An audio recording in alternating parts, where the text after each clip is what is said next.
Raha ohatra hoe tsy nisy izany ilay mpitantana an'ilay faritra Arovana, raha koa hoe tsy navadika faritra Arovana ilay toerana, mety efa foana daholo ireny harena voajanahary hitantsika tato ireny, resaka sifaka, ny ala maina, ny ala honko be dia be mbola hitantsika ireny izany.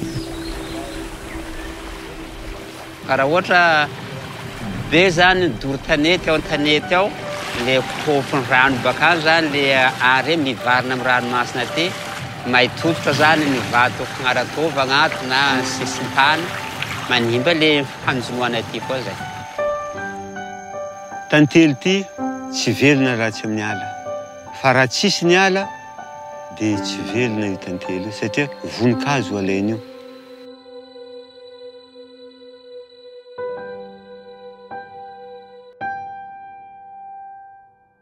Ilana amin'ny faritra Arovana amin'ny fiarovana ny fitaovana ino izy ity amin'ny raha ampiasainay. Ohatra hoe rafia. Arovana rafia satria rafia asa velitenanay. Raha ohatra simba izy asa tsisy ampiasainay intsony. Asa tsy mandeha zany velitena.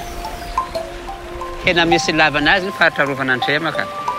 Omeko ohatra kely ianareo zao tamin'ny taloha izy ity teto mbola tsisy faritra Arovana fa tsisy mikitiky koa ala satria fa fomba ny sakalava teto tsy mivarotra ala tsy manao iny fa mivelona amin'ny ranomasina koa. Fa tato afara izy fanaro mipiditra aty mpanimba raha tsy misy mpiaro amin'ny projet teto miranty donc ata ala kely amin'ny sisy ireo farava fa tsisy ala. If Earth were a body, protected areas would be the heart that keeps it alive. Here, you find natural resources galore. Flora and fauna, animals like lemurs and birds contributing to forest expansion as they disseminate pollens and seeds and regulating the animal population. Ny site bioculturel Antrema dia tafiditra ao anatin'ilay atao hoe sokajy fahenina. Miaro ny harena voajanahary zany tena misy ao anatin'izay. Kanefa ihany koa tsy hoe izay fotsiny fa mampandroso ihany koa ilay olona mipetraka ao anatin'ilay faritra Arovana zany, izany hoe sady manao an'ilay asa fiarovana izahay ao anatin'izay, manampy an'ilay miaro an'ilay harena voajanahary no ihany koa mampandroso ny velitenan'ilay olona miaina ao anatin'ilay faritra Arovana. 40% of the oxygen that we breathe comes from the forests.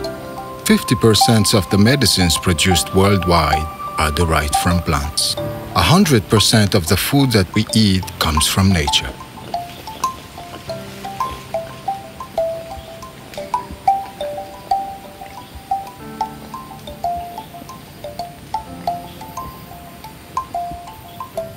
Izy io voalohany iveloman'ny zavatra eto ambony tany tsy mety io atiala io. Ao atana rano. Raha tsy nisy atiala io tsy mety rano. Boka amin'ny atiala io. Ataontsika zany hoe rafia io potiky tsisy loharano. Maina ka, aiza iboahany loharano. Fa raha ohatra voaro rafia io, voaro ala io, dia mitsoniky rano foa io satria maninitsinitsy boka place misy azy. Many people now believe that we should preserve biodiversity in the new protected area, Antrema. Ao anatin'izay koa nefa amin'ilay anarana hoe site bioculturel Antrema zany, sady miaro ihany koa zay ilay kolotsaina sakalava misy ato. Zany hoe ny fitazomana an'io resaka kolotsaina io zany anisan'ny manampy amin'ilay fiarovana an'ilay harena voajanahary ato anatiny ato. Satria araka ny fantatsika zao sy ny tantara, ny sifaka na ny propithecus coronatus dia ataony zareo ohatry ny hoe razamben'ny zareo zany, dia tsy ahitana tsindro mihitsy izy io ato anatin'ilay faritra Arovana. Dia izay kolotsaina izay dia anisan'ny miaro an'ilay biby zao zany tsy hisy trandraka sy tsisy tsindro mihitsy. Many people believe in biodiversity preservation, including the Sakalava, led by Prince Tsimanendry, who have an age-old history and culture protecting the forest and its wildlife. Lebenay atao hoe maro faitra, maro ankatsaka, maro faitra. Ka io dodilainay io ro misy fifandraisana amin'ny sifaka. Na ratra izy, fa safotra izy. Avy ankomba regny zany sifaka, nahita azy ijotso. Nalaindreo tomboky regny, kary tindreo karaha ty. Hita ty. Nalaindreo ravin-kakazo. Tsakotsako na pakotro aminazy. Eto ambony tany, laigny zaka atao jiaby manjary. Going forward, harming the lemurs and destroying their habitat has become taboo for the Sakalava Marambitsi. However, conservation work is not always easy. Pressures come from elsewhere, the major ones being fires and illegal fishing by people outside of the protected area. Tamin'ny fotoagn'andro mba kelikely zany mbola betsaka be trondro amin'izany mandeha kely dia maro be. Nahay vitsy izy amin'izao anto nahavitsy azy, nahay naro zany le olo miveloma ao anatin'ny ranomasina ty. Ameko ohatra zany tsy zahay le ato mpanjono fa le avy amazenga ao misy zato lakany ambalamanga ndray andro mandeha manarato aty. Should our hearts stop beating, life would end. Should the forests and ecosystems get destroyed, humans wouldn't live. So, we must protect them. That's why the FAPBM is here, funding the preservation of these protected areas. Ni Fondation pour les aires protégées la biodiversité de Madagascar zany na FAPBM dia napetraka zany mba hamatsy vola amin'ny fomba maharitra zany ho an'ireo faritra arovan'ireo. Manana toerana lehibe amin'ny atao hoe ny fampandrosoana sy ny fandrosoantsika malagasy mihitsy zany ireo faritra arovana ireo, indrindra moa raha iresakantsika hoe fandrosoana lovain-jafy. Because protected areas are precious to us, we should take care of the communities that live in there. They effectively contribute to conservation because they live close to nature. They need material and technical support to improve their living standard. Satria hoe no arovana le harena voajanahary ao anatin'le faritra arovana, ohatra hoe laza fotsiny tsika hoe tsy azo atao ny manapaka ala ohatra zany maka hazo ohatra.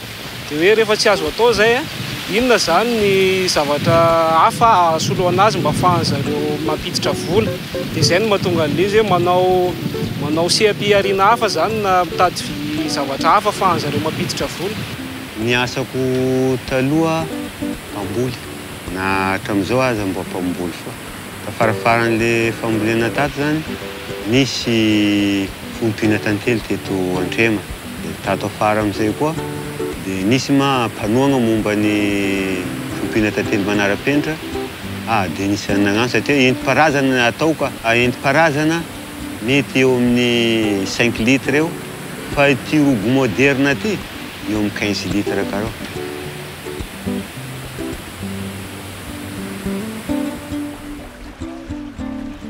Mety aminay satria zay taloha tao tsisy olo zay mijaly fandafosanay sira. Raha fananana tete tamindreo zay tamin'ny lasa dia nafalifaly fo zay nagnano fagnampiananay. Ty asa fanaovana sira ty zany efa nataony zareo efa asa nentim-paharazana hatramin'izay. Zany hoe tamin'ny voalohany zareo tsy nampiasa an'ity sachet hitantsika eto ty fa ravinala no nampiasainy zareo taminazy eo. Mitady zavatra hafa zany soloan'le ravinala nampiasainy zareo zay dia zay no nahatonga anay hoe nanao fanampiana amin'ny zareo amin'ny famatsiana an'ity sachet ty zany anaovan'ny zareo an'ilay sira. Nanafatra mpampiofana i MNHN tonga teto.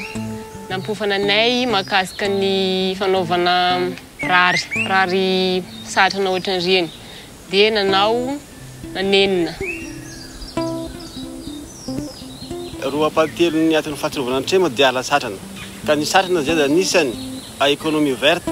Izy zany no miantoka ny ampany amin'ny fiainan'ny fokon'olona atin'ny fahatsirovana Antrema. Satria ny satrana dia nisany mampidi-bola. Ny rafia zany nisany tegna ambonimbony zany ny vidiny. Satria raha tonga atin'ny fahatsirovana Antrema 58 hectares zany ny alan-drofia ato. Ary tsy voatery hoe anaovana asa tanana foana ny rafia fa sakafo koa zany izy io. Za eto fa manao fantanana foa zay hoe andao re tsika vahoaka eto Antrema mba hiaro ny tontolo iainana fa taranaka atsika ihany no afaka mivelona an'io na afaka misitraka an'io. Protected areas provide for human livelihoods, water, energy necessary for daily life, normal weather conditions, pure air, raw materials for crafts and fishing, and medication. In addition, they contribute to the conservation of cultural values and to the promotion of tourism. If this protected area disappears, it will be a great misfortune for us and our children, because we will leave behind a legacy of barren wasteland with unbearable heat and a polluted atmosphere, hostile to health and all forms of farming and fishing. Therefore, let's support the protected areas because they represent our Garden of Eden and the Ark for living creature.